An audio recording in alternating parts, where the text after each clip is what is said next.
दोस्तों UPSC calendar काफ़ी पहले आ चुका है और आप में से बहुत सारे लोग अपना सिलेबस कंप्लीट कर चुके होंगे। फिर चाहे हिस्ट्री हो, ज्योग्राफी हो या फिर इकोनॉमिक्स हो। लेकिन अभी भी ऐसे बहुत सारे लोग होंगे जिनसे अगर ये पूछ लिया जाए कि मिडिवल हिस्ट्री में क्या क्या आता है, तो उसमें से ज़्यादातर लोग ये आंसर दे सकते हैं कि तैमूर के बारे में पढ़ लो, या फिर कह देंगे पानीपत का युद्ध होगा, या ज़्यादा से ज़्यादा आ जाएंगे तो भारतीय साम्राज्य की स्थापना, सुरसो, शेरशाह, ये सब होगा।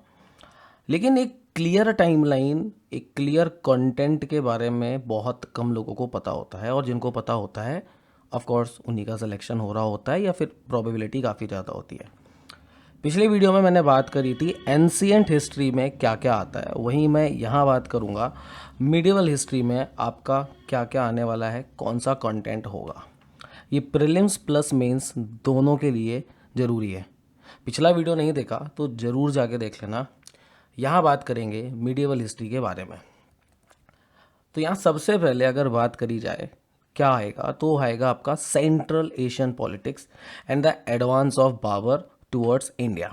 मतलब मध्य एशियाई राजनीति और बाबर का भारत की ओर बढ़ना। इसके अंदर काफ़ी कुछ आता है, जैसे द तिमुरिडिस। इसके अलावा देखेंगे उज्बेक और उज्बेक ईरान संघर्ष, और भारत की ओर बाबर की उन्नति, किस तरीके से बाबर ने अपना एडवांसमेंट किया, आया और क्या युद्ध लड़े, ये सारी चीज़ें आती हैं। इसके बाद हम आएंगे struggle for empire in north India, Afghan, Rajput and Mughals. इसके अंतर्गत इब्राहिम लोदी, बाबरी के बीच के संघर्ष को देखेंगे। पानीपत के युद्धों के बारे में बात करेंगे। बाबर्स की क्या प्रॉब्लम रही after the battle of Panipat. वैसे देखिए, मैं आपको हिंदी और इंग्लिश दोनों में बता रहा हूँ, फिर भी अगर आपको दिक्कत है तो मुझे कमेंट सेक्शन में ज़रूर बताइए, जिस भी लैंग्वेज में आपको चाहिए। इसके बाद देखेंगे problem of eastern areas and the Afghans. और अफ़गान के बारे में पता भी होना चाहिए। कुछ कहेंगे क्यों सिर्फ हिस्ट्री के बारे में? सर देखिए, न्यूज़ में भी काफ़ी अफ़गानिस्तान रहता ही रहता है, तो प्रोबेबिलिटी नज़र आती है, और हमको करंट अफेयर तो पढ़ना ही होता है, तो पता रहे तो ज़्यादा अच्छा है। इसके बाद बाबर का क्या कंट्रीब्यूशन रहा and significance of his advent into India. ठीक है, उसके आगमन का क्या महत्व था या नहीं था, किस तरीके से उसने इम्पैक्ट किया पूरा इंडिया को, ये सारी बातें हैं। बात नंबर 3 पे करें तो यहाँ पे हम देखेंगे struggle for empire in north India. उत्तर भारत में जो भी संघर्ष हुए, जैसे हुमायूं और अफगान के। उसके अलावा हुमायूं की जो प्रारंभिक गतिविधियां रहीं, जो भी उसने करी। उसके अलावा बहादुर शाह के साथ जो उसके टसल हुए, टसल मतलब होता है संघर्ष। गुजरात कैंपेन के बारे में भी जानेंगे, किस तरीके से उसने वहाँ पे अपना अभियान चलाया, जीत हुई, हार हुई। और फिर आगे बढ़ेंगे तो देखेंगे the Bengal campaign and struggle with Sher Khan. वैसे अगर आप बंगाल के बारे में जानें तो मिडिवल हिस्ट्री तो ठीक, आप आगे आ जाएं मॉडर्न हिस्ट्री तो भी बंगाल के बारे में। अगर आप पॉलिटिकल साइंस में जा रहे हैं, पॉलिटी बस पढ़ रहे हैं प्रीलिम्स के नज़रिए से, ऑप्शन हटा दीजिए, तो भी बंगाल आपका हमेशा से इम्पॉर्टेंस रखता रहा है। तो ऑफकोर्स यहाँ के बारे में जानना जरूरी है, और ये क्लियर टाइमलाइन के लिए मैं आपको इतनी चीज़ें बता रहा हूँ, तो बीच में छोड़ने के जाने का कोई मतलब है नहीं। फोर्थ में आए तो यहाँ पे हम देखेंगे the establishment of north Indian empire, किस तरीके से उत्तर भारतीय साम्राज्य की स्थापना हुई। अच्छा, तो फिर यहाँ कौन कौन सी बात होती है? तो देखिए, सबसे पहले तो सीधी सी बात है, सुरसों की बात होगी। फिर उसके बाद शेर शाह की अर्ली लाइफ कैसी रही, बिहार की सामाजिक राजनीतिक पृष्ठभूमि और सत्ता में शेर शाह का उदय, जहाँ मैंने आपको बताया social and political background of Bihar, and the rise of Sher Shah to power, किस तरीके से उसने पावर ली। फिर सुर अंपायर को देखेंगे, जो कि 1540 से 56 तक था। अभी मैं किसी से पूछ लूँ एकदम से सुर अंपायर क्या है, तो कहेंगे हाँ ये भी है, ऐसा हो सकता है। मैं आपके लिए नहीं कह रहा, लेकिन हाँ ये हो जरूर सकता है। इसके अलावा कॉन्ट्रीब्यूशन ऑफ शेर शाह, किस तरीके से उसने योगदान दिया। वैसे भी देखिए, अगर हमारी हिस्ट्री पढ़ाई गई है तो ऑफकोर्स जो भी ये लोग रहे जिन्होंने हमारा हैरेसमेंट किया या सीधी तरीके से दबाया, उनको ग्लोरीफाई किया गया, बट फिर भी सिलेबस के हिसाब से तो हमें चलना ही पड़ेगा। 5वें नंबर पे बात करें sir, consolidation and expansion of umpire Akbar. और अकबर बहुत इंपॉर्टेंट है।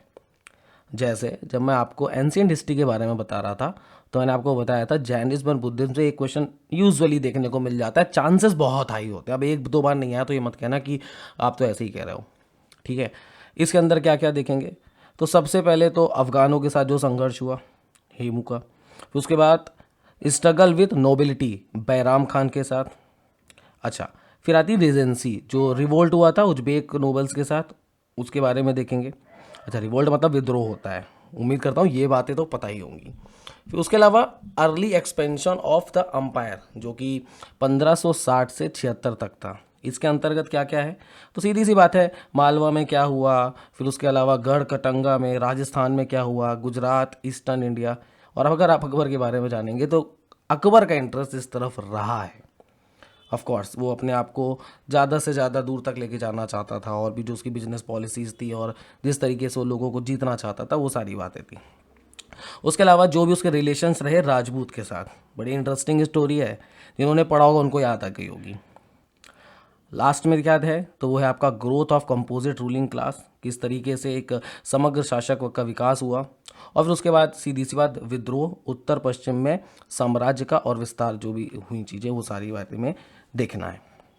इतनी बातें आपको अकबर के अंतर्गत देखना होता क्या है कि हमसे मनसबदारी देख लेते हैं, घोड़ों के बारे में देख लेते हैं, अकबर के दरबार में कौन से थे ये लोग देख लेते हैं, लेकिन इन बातों पे क्वेश्चन बनता है। और अब आज से प्रीलिम्स एंड मेंस की नहीं कर रहा। देखिए, सीरीज़ मैं कंटिन्यू रखूँगा। मैंने पूरा सिलेबस देखा तो मुझे लगा कि अराउंड 20 to 25 वीडियोस हो सकते हैं, और मैं उम्मीद करूँगा कि आपको पसंद आ रहा है। तो शेयर ज़रूर करते जाइएगा अपने दोस्तों के साथ, तो कम से कम खुद ही देख लेना, पूरा मत शेयर करना। आगे आते हैं 6 नंबर पे, तो यहाँ पे आएगा state and government under Akbar. किस तरीके से अकबर ने चीज़ें करी उसके बारे में बात देखी जाएगी। जैसे अकबर की कॉन्सेप्ट थी सुज़ेरनिटी को लेकर के, ठीक है, बेसिकली कह लें कि अवधारणा थी आधिपत्य को लेकर के किस तरीके से करना है। इसके बाद क्या है, सरकार की संरचना किस तरीके से होगी, सेंट्रल एंड प्रोविंशियल, द विकालत, the central minister and provincial, किस तरीके से एक स्थानीय सरकार, केंद्रीय मंत्रालय या प्रांतीय सरकार काम करेगी, ये सारी बातें। इसके अलावा government, district and local government, और ये हमेशा एक इम्पॉर्टेंस रखा है कि लोकल गवर्नमेंट कैसे काम कर रही है। चाहे आप किसी भी राजा को उठा लो, वहाँ पे ये बात जरूर आई है। इवन ये 1947 तक, 1950 तक चला है। आगे बढ़ेंगे तो सीधी सी बात देखेंगे commercial context with outside world and school of arts को। अच्छा, आपने एक चीज़ नोटिस करी अभी तक कि कहीं ना कहीं कमर्शियल की बात है, बिजनेस की बात है, जो भी राजा महाराजा आ रहे हैं जिनको आप कहते हो, वहाँ पे बिजनेस की बात ज़रूर है, वो एक्सपेंशन कर रहे हैं तो उसके कुछ रीजंस हैं, उनकी जो भी पॉलिसीज़ हैं। अकबर यहाँ ख़त्म नहीं होता, अकबर के रिलीजियस व्यूज़ भी यहाँ पे इम्पोर्टेंस रखते हैं। अब समझ आया कि मैं अकबर के बारे में आपको क्या क्या बता चुका। मैंने अकबर के बात करी, अभी अधीन राज्य थे उसके बारे में, उसके अलावा किस तरीके से वह अपने अफगान संघर्ष को दिखा रहे, ये सारी बातें थी। अब यहीं पे हम रिलीजियस व्यूज़ की बात करेंगे, धार्मिक विचार कैसे थे। तो उलेमा और सामाजिक सुधारों के साथ जो भी उसके संबंध थे, जो भी उसने सोशल रिफॉर्म किए, इनको जानना है। अर्ली फेज़ को समझेंगे जो 1556 से 73 तक था। फिर उसके अलावा सेकेंड फेज़ भी चलता है जो कि 1573 से 80 तक का है, और ये क्या है, द इबादत खाना।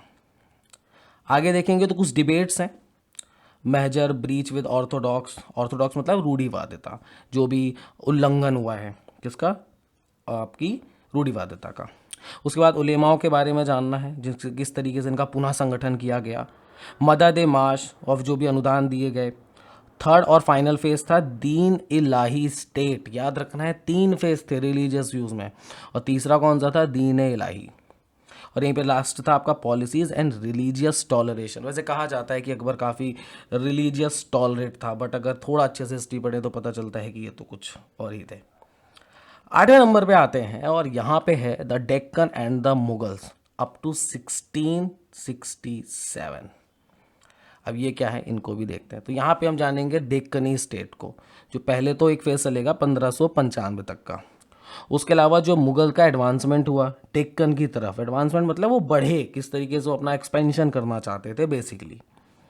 इसके बाद क्या है, Mughal conquest of Berar, Khandesh and part of Ahmednagar, rise of Malik Ambar and frustration of Mughal attempt at consolidation 16/1/27। ठीक है, तो बेसिकली चकबंदी का जो मुगल प्रयास था वो भी हम यहाँ पे देखेंगे। कंसोलिडेशन मतलब था कि कंट्रोल करना, ये सारी बातें किस तरह की सारी चीज़ों को कंसोलिडेट कर रहा है। इसके बाद देखेंगे हम लोग एक्सटेंशन ऑफ अहमदनगर, किस तरीके से अहमदनगर विलुप्त हुआ। फिर बीजापुर और गोलकुंडा द्वारा मुगल आधिपत्य की स्वीकृति है, इसको भी देखना है। आप ये टर्म्स ज़रूर याद रखना भाई कि अकबर के बारे में पढ़ा था तो अच्छा रिलीजियस व्यूज़ के बात करी, फिर डेक्कन के बारे में आया तो यहाँ पे कोई मलिक अंबर थे, फिर कोई मुग़ल का एडवांसमेंट हुआ था, डेक्कनी स्टेट थी, अहमदनगर का एक्सटेंशन हुआ था, ये बातें पता होनी चाहिए। पिछले से अभी तक देख लो 20-22 मिनट दिए हैं, उसमें आपको एक क्लैरिटी हो रही है। पिछला वीडियो ज़रूर देखने जाना, और PDF चाहिए हो तो टेलीग्राम ज्वाइन कर लो, वहाँ पे मैं शेयर कर दूंगा। इसके बाद शाहजहाँ के बारे में पढ़ेंगे और डेक्कन को किस तरीके से उसने बढ़ाया, काम किया, जो भी थी वो सारी बातें यहाँ पे आएंगी। तो 1636 से 57 तक था। फिर कल्चरल कंट्रीब्यूशन रहा, उनको देखना है, और फिर ऑफकोर्स जो भी डेक्कनी स्टेट्स थे उनके बारे में। बढ़ते हैं 9वें नंबर की तरफ। पानी नहीं पिया तो पानी पी लो, कोई दिक्कत नहीं है, जो आज पता चल रहा है काफ़ी लोगों को नहीं क्लियर होगा। तो यहाँ जानेंगे foreign policy of the Mughals. देखो इंटरनेशनल रिलेशन UPSC में आता है, और इंटरनेशनल रिलेशन उस तरफ भी था। सोचो कब की बात कर रहा हूँ, 1560 1570 की बात कर रहा हूँ, उस समय। तो फॉरेन पॉलिसी में किसको किसको देखना है, तो अकबर और जो आपके उज्बेक्स थे। उसके अलावा क्या देखने हैं, the question of Kandahar and relation with Iran, Iran के साथ कैसे संबंध रहे। फिर शाहजहाँ का बल्क अभियान था, उसको भी जानना है, आप बल्क कैंपेन कह सकते हो जो भी इंग्लिश मीडियम वाले हैं। उसके अलावा Mughal Persian relation with last phase. Okay, तो ये सारी चीज़ें हम देखेंगे, फॉरेन पॉलिसीज़ जो मुगल की थी। अभी काफ़ी कुछ है। 10वें नंबर पे आते हैं। 10वां नंबर है India in the first half of the 7th century, sorry 17th century. 17th century मतलब 17वीं शताब्दी, और इसके अंतर्गत क्या क्या देखना है, तो यहाँ देखेंगे जहांगीर का जो परिग्रहण था और उसका जो प्रारंभिक काल था, ठीक है, अर्ली लाइफ थी जो उसको किस तरीके की समस्याएं, उस समय की क्या समस्याएं थी, इनको भी देखेंगे। फिर क्या देखेंगे, देखेंगे समाज का किस तरीके से क्षेत्रीय समेकन किया गया या विस्तार किया गया, ठीक है, इसे कंसोलिडेशन एंड एक्सपेंशन कहते हैं। कहाँ कहाँ किया गया, जैसे Mewar, east India and Kangra. इसके बाद थोड़ा बहुत आपका नूरजहाँ है, एंड नूरजहाँ जुंटा भी है। Then rebellion of Shahjahan and the coup de main of Mahabat Khan, ये इसको देखना है, जहांगीर को देखना है एक रूलर के तौर पे किस तरीके से उसने शासन किया था। फिर 17वीं शताब्दी के पूर्वार्ध में राज्य और धर्म को देखना है, किस तरीके से धर्म था। अब फिर पीछे की ओर घुमाओ, 10 मिनट 12 मिनट में मैंने जो बोला, 2-3 बातें बहुत कॉमन आ रही हैं। पहली बिजनेस है ना, दूसरा धर्म को लेकर के कुछ ना कुछ हुआ है, कोई अच्छा कर रहा है, कुछ बुरा कर रहा है, तो मतलब कुछ कनेक्टिविटी बन रही है। आंसर लिखोगे तो इसी फेज पे चलोगे। कोई पॉलिसी आई होगी, तो कोई पॉलिसी आई है तो वहाँ की सोसाइटी को इम्पैक्ट कर रही होगी, वो बिजनेस से रिलेटेड हो सकती है, वो धर्म से रिलेटेड हो सकती है, वो ज़मीन से रिलेटेड हो सकती है, यही बातें तो होंगी। एक फेज़ और जुड़ गया आपका इंटरनेशनल रिलेशन, तो वो भी कहीं ना कहीं एक्सपेंशन के लिए ही रहा होगा। और एक्सपेंशन का मतलब क्या है, अपने आप को आगे बढ़ाना ना, सिलेबस से ये क्लैरिटी आती है। इसके बाद देखेंगे evolution of Mughal ruling class and मनसबदारी system, इसको अच्छे से समझने की ज़रूरत पड़ेगी। मनसबदारी, अब देखो मनसबदारी की बात मैं यहाँ पे कर रहा हूँ, कहाँ हम लोग शुरुआत में ही पूरी तरीके से याद कर लेते हैं। बढ़ते हैं औरंगजेब के बारे में। औरंगजेब को जानेंगे, इसकी क्या थी रिलीजियस पॉलिसी उत्तर भारत में, और राजपूत के साथ इनके क्या संबंध रहे, इनको देखेंगे। तो यहाँ पे अब उत्तराधिकार का युद्ध होता है, इसे वॉर ऑफ सक्सेशन कहते हैं। यहाँ पे हम इसकी रिलीजियस पॉलिसीज़ को देखेंगे जो कि कुछ फेजेस में चल रही है। तो यहाँ पे फर्स्ट फेज़ की बात करें तो 1658 से 79 तक था। यहाँ कुछ सुधार हुए, शुद्धतावादी उपाय हुए, जिसे आप प्यूरिटेनिकल मीजर्स कह सकते हो, टर्म्स है, याद कर लेना। इसके अलावा जो भी मंदिर थे, जजिया कर सुना होगा, ये सेकेंड फेज़ में आया था 1679 1707 में। फिर territorial consolidation and expansion of umpire, अभी देखो थोड़ी देर पहले भी यही बात कर रहा था, फिर वही आ गई एक्सपेंशन, मतलब जो आ रहा है वो एक्सपेंड करना चाहता है, बताना चाहता है भैया ये हमारा है। और वहीं फिर नॉर्थ इंडिया। इसके बाद पॉपुलर जो रिवोल्ट्स हुए, किनके साथ, जाट्स के साथ, सतनामीज़ के साथ, अफगान के साथ एंड सिख के साथ जो भी युद्ध हुए, रिवोल्ट्स हुए वो। इसके अलावा breach with Marwar and Mewar, ठीक है, तो ये याद रखना, मारवाड़ और मेवाड़ के साथ जो भी ब्रीचेज हुई, और बीच से भी थोड़ी बहुत लड़ाई झगड़ा होता है। 12वें नंबर पे आते हैं, और यहाँ पे हम देखेंगे climax and crisis of Mughal empire of Maratha and Deccan. अब आए हम मराठा फेज में, आगे शिवाजी राव। तो यहाँ पे क्या क्या बातें होंगी, तो यहाँ पे राइज ऑफ मराठास, किस तरीके से मराठा बढ़े, उदय हुआ उनका, शिवाजी के प्रारंभिक जीवन को देखेंगे। इसके बाद देखेंगे पुरंदर की जो ट्रीटी हुई थी, संधि, उनकी आगरा यात्रा देखेंगे। फिर शिवाजी स्वराज एडमिनिस्ट्रेशन कैसा था, उनकी उपलब्धियां क्या थी, औरंगजेब और दक्कनी राज्य में क्या क्या चीज़ें हुई 1658 से 87 के बीच में। मराठास को जानेंगे एंड सीधी बात पूरा दक्कनी राज्य को समझेंगे 1687 टू 1707 तक। और इसके बाद औरंगजेब और जागीरदारी संकट का आकलन करेंगे। ये आपका इसमें आता है। आप देख रहे हो मेडिवल में क्या क्या है, नहीं पता होता लोगों को। इसके बाद है सोसाइटी स्ट्रक्चर एंड ग्रोथ। किस तरीके से समाज था वहाँ पे, किस तरीके से उन्होंने विकास किया था। अब सीधी बात है कि वहाँ कैसी पॉपुलेशन रही होगी, कहाँ रहती थी, रूरल में रहती थी क्या, तो रूरल सोसाइटी के बारे में बात करेंगे। अगर टाउन में रहती थी तो ऑफकोर्स टाउन के बारे में बात करेंगे, यही तो हो सकता है ना। फिर किस तरीके के वहाँ पे कारीगर थे, मतलब आर्टिशंस थे या फिर मास्टर शिल्पकार थे जिसे आप क्राफ्टमैन कहते हो। महिलाओं की क्या स्थिति थी, यहाँ पे काफ़ी लोग आएंगे, नाम बताएंगे कौन कौन था, पढ़ा है तो ज़रूर बताओ। इसके अलावा जो सर्वेंट्स थे, स्लेव्स थे, इनको देखेंगे। स्टैंडर्ड ऑफ लिविंग कैसा था, मतलब जीवन स्तर कैसा था। इसके बाद देखेंगे रूलिंग क्लास कौन थी। यहाँ पे बात नोबिलिटी की आती है, मतलब कुलीनता की, कौन था कुलीन। देन रूरल जेंट्री, अभिजात वर्ग इसे बोलते हैं। फिर मिडिल स्ट्रेटा आता है, मतलब इसे मध्य स्तर कहा जाता है। एंड देन कमर्शियल क्लासेस, और फिर वही बात आ गई कमर्शियल क्लासेस, बिजनेस। बिजनेस आप देख रहे हो 3-4 बातों के आगे कहानी घूम रही थी और यहाँ पे वुमन की बात आ गई जब हमने सोसाइटी की बात करी कि वहाँ पे हालात कैसे थे, मतलब इंपॉर्टेंस ये भी है। आते हैं 14 पे, और यहाँ पे हम इकोनॉमिक लाइफ की बात करेंगे, किस तरीके के पैटर्न थे, प्रोस्पेक्ट्स थे। तो सीधा बात है इनलैंड ट्रेड की बात करेंगे, इसे अंतर्देशीय व्यापार कहते हैं। फिर ओवरसीज ट्रेड कैसे होता था, विदेशी व्यापार, उसमें भारत की भूमिका क्या थी, इसको भी देखेंगे। भारत की स्थिति क्या थी, ये भी देखेंगे। कंपनीज कैसे काम कर रही थी, जो मर्चेंट थे। उसके अलावा मुगल राज और वाणिज्य किस तरीके से काम कर रहा था, वो किस तरीके से वाणिज्य कर रहे थे या व्यापार कर रहे थे। इसके बाद हम ट्रेंड को भी समझेंगे, trend of India's economy and prospect during the first half of the 18th century. देखो कहाँ से चले थे, 18th सेंचुरी तक की बात यहाँ पे सीधी सीधे आ गई। किस तरीके से सबका रुझान बना कि भैया भैया चलो जल्दी से। अब ज़्यादा दूर नहीं, थोड़ा सा और बचा है। Religion, fine art, science and technology की भी बात आपकी यहाँ पे आती है। कौन कौन से रिलीजन, तो भाई देखो यहाँ पे हिंदू रिलीजन हो गया, सिख रिलीजन हो गया एंड इस्लाम हो गया, सबसे ज़्यादा यही थे। इसके अलावा फिर फाइन आर्ट्स की बात आती है। फाइन आर्ट को हिंदी में बोलते हैं ललित कला। और यहाँ पे आर्किटेक्ट जिसे वास्तुकला कहते हैं, पेंटिंग, लैंग्वेज एंड लिटरेचर की बात करी गई। म्यूजिक किस तरीके का था, और उस समय पे विज्ञान और तकनीकी कैसी थी, साइंस एंड टेक्नोलॉजी क्या थी। अब कहो कि उस समय क्या कंप्यूटर था, नहीं सर, समय के हिसाब से चीज़ें होती हैं, उस समय नहीं था तो कुछ और था, समझे। बढ़ते हैं 16 में। आज वीडियो काफ़ी लंबा हो गया, बट आपका मॉडर्न में नहीं है, पोस्ट इंडिया में है। तो चलिए 16 की बात करें। यहाँ पे जो फेज़ आता है, और यहाँ पे देखेंगे northern India in the first half of 18th century. किस तरीके का उत्तर भारत था 18वीं सेंचुरी के पहले हाफ में। तो यहाँ पे आते हैं आपके बहादुर शाह प्रथम, और उनके संघर्ष की बात करी गई है। पता नहीं कैसा संघर्ष था, आए तो सब विदेशों से ही थे, खैर। फिर उसके बाद हम बात करेंगे द विजारत, राजपूत के जो अफेयर थे मराठास के साथ एंड डेक्कन्स के साथ, accentuate of the party struggle.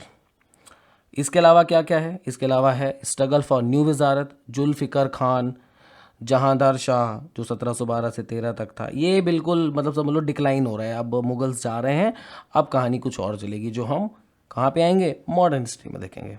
फिर सैयद ब्रदर थे, इन्होंने मर्डर किया था किसी का, याद है, और यहाँ पे न्यू विजारत की बात होगी। फिर सैयद न्यू विजारत आए, फिर द विजारत ऑफ एम अमीन खान हुआ, और निजाम उल मुल्क इनकी बात होगी। और लास्ट में आते आते राइज ऑफ रीजनल स्टेट्स, किस तरीके से जो राज्य थे उनके उदय हुआ, क्षेत्रीय राज्यों की बात होगी। फिर भारत में विदेशी आक्रमण हुए जो 1725 से 48 के बीच में, ये भी हम जानेंगे। और इस वीडियो का लास्ट 17, यहाँ पे बात आएगी वर्चस्व की। The Maratha bit for supremacy, वर्चस्व के लिए मराठाओं ने क्या किया। तो मराठा और उनकी नीतिज़ को जानेंगे, सॉरी नॉट पॉलिसीज, नीति। तो पॉलिसीज़ को जानेंगे कि उन्होंने किस तरीके से विस्तार करने के बारे में सोचा और कैसे किया, और कर पाए या नहीं कर पाए। इसके अलावा मराठास और निज़ाम उल मुल्क की बात करनी है। फिर गुजरात और मालवा में मराठा किस तरीके से आगे बढ़े, इनको भी देखेंगे। वैसे देखो एक चीज़ नोटिस करो, गुजरात लोगों की नज़र में था, राजस्थान लोगों की नज़र में था। क्यों रहा होगा, क्योंकि देखो राजस्थान में राजपूत उनको वो युद्ध में पारंगत थे तो उनके साथ उनको कंट्रोल करना चाहते थे या दोस्ती करना चाहते थे। गुजरात हमेशा बिजनेस के लिए जाना गया है, पता था कि यहाँ से हम ट्रेड कर पाएंगे, किनारे पे है, रिच है, ये सारी बातें होती हैं। इसके अलावा the Maratha advance into Doab and Punjab, Punjab की बात आ गई। अच्छा बताओगे दोआब क्या होता है? ज्योग्राफी में पढ़ा होगा तुमने। फिर उसके अलावा फर्स्ट फेज़ की बात करेंगे 1741 से 52 के बीच में, फिर सेकंड फेज़ देखेंगे 1752 से 61 की, और फिर देखेंगे थर्ड बैटल ऑफ पानीपत। और ये इतनी बातें हैं जो हमें देखनी है कहाँ पे, मिडिवल हिस्ट्री में। और मिडिवल हिस्ट्री में हमने बहुत कुछ जाना कि मध्य एशिया राजनीति क्या थी, बाबर को देखा, बाबर के बाद क्या है, फिर उसके बाद मुग़ल, अफ़गान और राजपूत की बात करी, उत्तर भारत में किस तरीके से साम्राज्य के लिए संघर्ष हुआ हुमायूं और अफ़गान के बीच, और फिर उसके बाद हमने उत्तर भारतीय साम्राज्य की स्थापना को समझा, शेर शाह के बारे में देखा, या जाना कि साम्राज्य किस तरीके से सुदृढ़ीकरण और विस्तार करेगा। अकबर के बारे में सबसे इम्पोर्टेंस था, जहाँ पे मैंने रखी इम्पोर्टेंस। और हमने यहाँ पे इसके राज्य और सरकार की बात करी, किस तरीके से इसकी संरचना थी सरकार की, उसके धार्मिक विचार क्या थे अकबर के। फिर दक्कन और मुग़ल को जाना, यहाँ पे हमने खानदेश, अहमदनगर जैसी जगहों की बात करी। फिर मुग़लों की विदेश नीति कैसी थी, जहाँ पे हमने उज्बेक्स की बात करी थी। फिर 17वीं शताब्दी के पूर्वार्ध में भारत में जहांगीर का परिग्रहण कैसे हुआ, औरंगजेब की धार्मिक नीतियाँ कौन कौन सी थीं, क्या पॉलिसीज़ थीं। ऑल इन ऑल अगर बात करें तो पूरा मिडिवल हिस्ट्री आपकी 3-4 जगहों पे है। एक तो बिजनेस, बिजनेस के बाद धर्म, सोसाइटी, वुमेन एम्पावरमेंट भी लास्ट तक आते आते हो ही गया था। वो एम्पावरमेंट था वो क्या था, वो तो आप बिल्कुल जब किताब पढ़ोगे तब समझ में आएगा। उम्मीद करता हूँ काफ़ी कुछ जानने को मिला होगा। पसंद आया हो तो जुड़िए हमारे साथ। Have a nice day.